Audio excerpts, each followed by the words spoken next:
Postum, the favorite mealtime drink in 3 million American homes, present your favorite radio friend, Lum and Abner.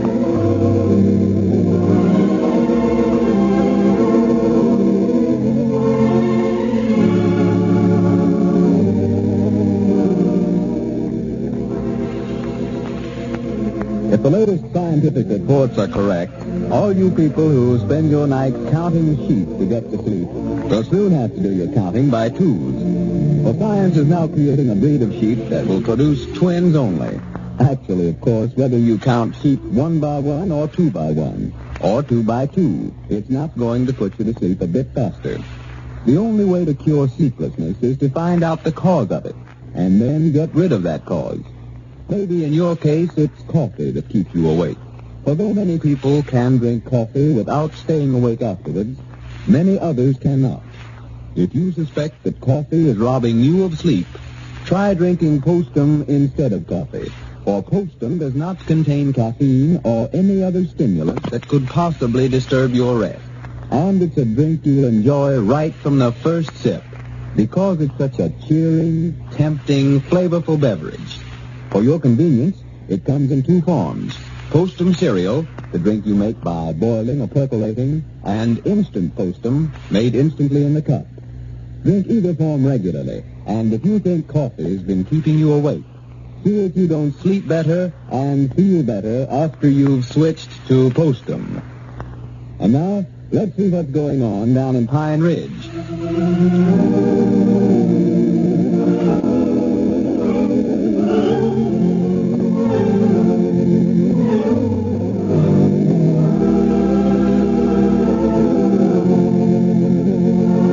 Now that Lum has sold his interest in the Jot'em Down store to Squire Skimp, the old fellow is making plans to go to England to claim the inheritance he was recently informed of waiting for him there. Lum and Abner now believe they found a way to drive to England in a car. While looking over a map last Wednesday, they were amazed to find that by going by way of the North Pole, they would have very little water to cross, and the old fellows are quite excited over the new route they have discovered. As we look into a little community today, we find Lum over at the store talking with Squire Skimp. Listen. No, it ain't none of my business, Squire, but I just hate to sit back and see you run over Abner the way you are. He's awful unsatisfied. Well, now, it's about time that somebody took charge around here, Lum. Abner may not like the way I've been running things, but he'll have to admit that we've been doing more business than you two fellas ever did. Yeah, but he owns just as much stock in this store as you do, and he ought to have some say-so about it and how it's being run. The whole trouble with Abner is he just don't want to work. He's been used to coming down here and sitting back there by the stove all day playing checkers and just let the business take care of itself. Well, we all have done pretty good here. All have made a living out of it. Yes, and that's all you did do, too, was just make a living. Why, you just wait. For another 6 months, I'll have all the business in town, Lum. Only competition I've got now is Grandpappy Spears trying to run Dick's store for him. So I'll have him out of business in another 3 months. Wait, there comes Abner now. Yeah, don't say nothing to him about me talking to you, Squire. Why, no, I want to have it out. I don't want him going around town talking about me to my back. He ain't been talking about you. I just sort of figured he was unsatisfied from 2 or 3 remarks he let slip. He ain't been complaining, I'll tell you that. Yes, well, now, you just tell him at any time things are not going to suit him around here, why, just to come to me with them. I think I can always show him where he's wrong. Yeah, that's the thing to do. Well, I guess I'll go to lunch now that he's back. You're 5 minutes late, Abner. Well, I was 20 minutes late leaving. It was 10 minutes till 12 whenever I left. Well, now, we want to keep things on schedule around here. Your lunch period is from 11:30 to 12:30. This way, why, you make me late. Well, I'll be back. All right, Squire. That blamed hammerhead. How you on? All right, and just come over to talk to you some more about this trip to England. Well, I don't know yet where I can go with you or not. I ain't had a chance to talk to Squire about him buying my half interest in the store here yet.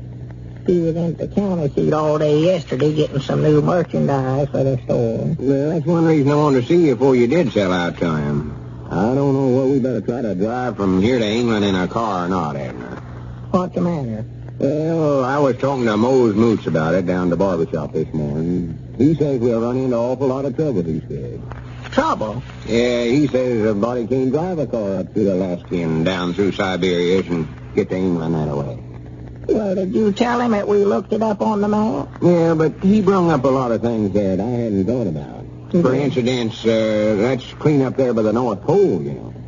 Well, we could go around it, couldn't we? Yeah, but it's so cold up there, the radiator would freeze up on it. In the summertime, it's away? That's what he said. Another thing, there ain't no filling stations in through Siberia, as he said. Oh, now, how does he know? He ain't never been up through there. That's what he says. I don't know where he found out. Says he never heard of nobody driving a car up through that country. Well, maybe that's the reason they ain't got no filling stations up there. Well, that's reasons enough. Got to have gasoline. Bogey, now here, hold on. That might be a pretty good idea right there, Lum. Just go up there and put in a filling station. I ain't looking for no to get to England and inherit all that money. Well, I'm sure I'm just a good man to let you go on to England and just leave me there in Siberia. I'll put one in. Why, you wouldn't do no business. Wouldn't be no cars coming through there. Well, maybe they would be if they had a place to buy gasoline. But they wouldn't know you was there. Well, you can tell everybody where I'm at. Quick as you get to England there. Fact is, you could put up some road signs for me. I'll paint them. Say, so many miles to Peabody's filling station. I reckon it's the name I'll pick first. That'd look fine. Put up a sign right out of England there saying 4,000 miles to Peabody's filling station. And tourist camp. Tourist camp? Yeah, I think I'll put in a few cabins, too. Might not all filling stations have got them nowadays. Well, you can't put up no cabins up there. They sleep in them gigolos. In what? Gigolos. It's a roundhouse they do. Oh, trained sleeping roundhouses. Stay in them, I mean. These is little roundhouses built out of ice. It's cold up there. Well, it'd be cold anywhere living in a house built out of ice. Well, that's all they've got to build them out of. There ain't no trees up there. Uh-huh. Now, you better give up that whole idea. Couldn't make no money out of it, no way. Why, sure I could. Ain't no others up there I can, I know. Though that I raise the prices to $2 a night. You'll have to take them. They ain't going to sleep outside if it's as cold up there as you say it is. Yeah, but you just get $2 a year a piece out of the cabin. The nights is 6 months long, you know. 6 months a day and 6 months a night. Oh, yeah, I believe I have heard that, yeah. That's another thing me and Mose was talking about this morning. If we hit there at the wrong time of the year, we never would get through there. Get lost, and wouldn't be nobody could tell us the right road or nothing. Well, we could wake them up, couldn't we? Yeah. Maybe about get up and take a shot at it.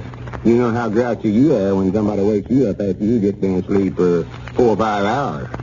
Get a fella up after he's been asleep for 4 or 5 months, he just thought take a shot at you. Yeah, that's right. That may be that. And another thing, driving for 6 months with the lights on that way, we'd run the batteries down on the car to where they couldn't see nothing. Yeah, that's right. I hadn't thought about that. Well, I can sort of see now why nobody never has get to England that way then.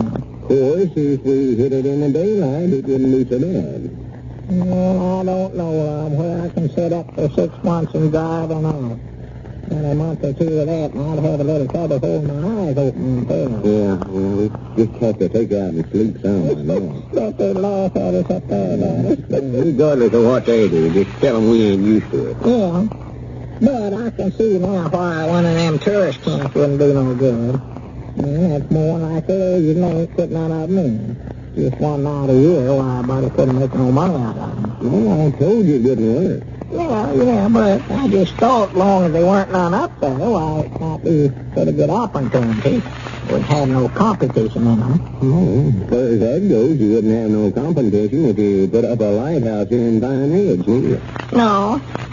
But I don't think a fella'd do no good with one of them here. Of course not. I think they just put them things on oceans anyway. At least all the pictures I ever seen of them was.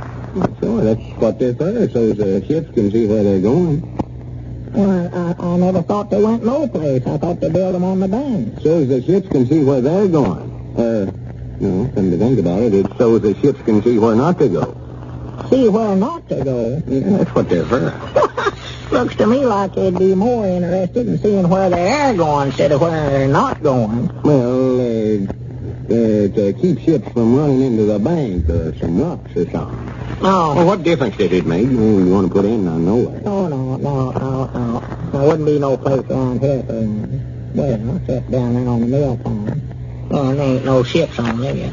No, I don't believe that's a very good idea, Lum. Well, I never meant to put in none. I just said it'd be just like putting in one. Yeah, but I don't think we ought to even think about it at all. Just forget the lighthouse, I believe, the best thing. All right, quit thinking about it. It ain't no use to think of nothing for me to put no money in, so I ain't sold my half interest in the store here to Squire yet. I ain't got no money. Well, that's the reason I wanted to talk this whole thing over with you before you did.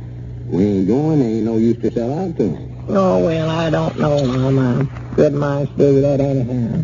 I've just stood about all I can off on that fella. Just got to where I ain't got no more say-so around here than that cat laying yonder. Well, it's your own fault, Abner. You're just letting him run over you. You got to stand up and fight for your rights. Fight fire with fire. Oh, you mean to... Oh, do what now? I say, you've got to fight fire with fire. Oh, yeah, that'd get even with him. He'll think I'm trying to put it out, and I'll be putting more fire on it, huh? On what? Why? On whatever it is that's on fire. Oh, I'm talking about Squire in the store here.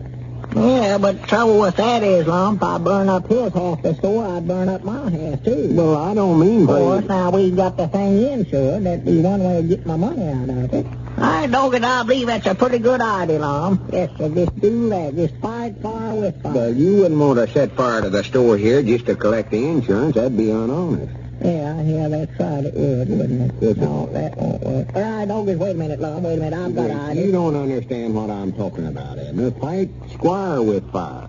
Should have let him run over Well, I thought you said fight fire with fire. Yeah, Doggers, wait a minute. Here, Lum. Come on now. Pitch in and help me here. We'll get my half of all this stuff moved out there in the street, and by the time he gets back from dinner, this whole store will be on fire. Well, let's hope Lum succeeds in explaining this old Edward saying to Abner before it's too late. Now that the weather's getting warmer, does it seem to you, mothers, that every time you turn around, someone's asking for a cool drink? And at dinner, when you ask the family what they want, do you hear, "I want iced tea. I want milk. Make mine iced coffee." Well, here's a grand way to keep everybody happy and save yourself a lot of time. Simply make iced Postum your official household drink. All you have to do is to make a large pitcher of iced Postum, put it in the refrigerator, and your family will do the rest. You see, Postum can stand without becoming strong and bitter, and both youngsters and grown-ups can enjoy its refreshing goodness. Since Postum contains no stimulant of any kind that could possibly cause sleeplessness, nervousness, or indigestion, no matter when you drink it, no matter how much you drink.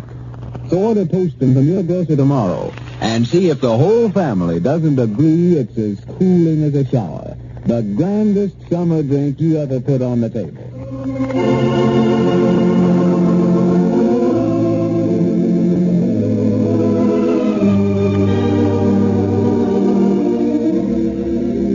Lum and Abner will be back again on Monday evening at the same time. Try to join us. And meantime, happy weekend.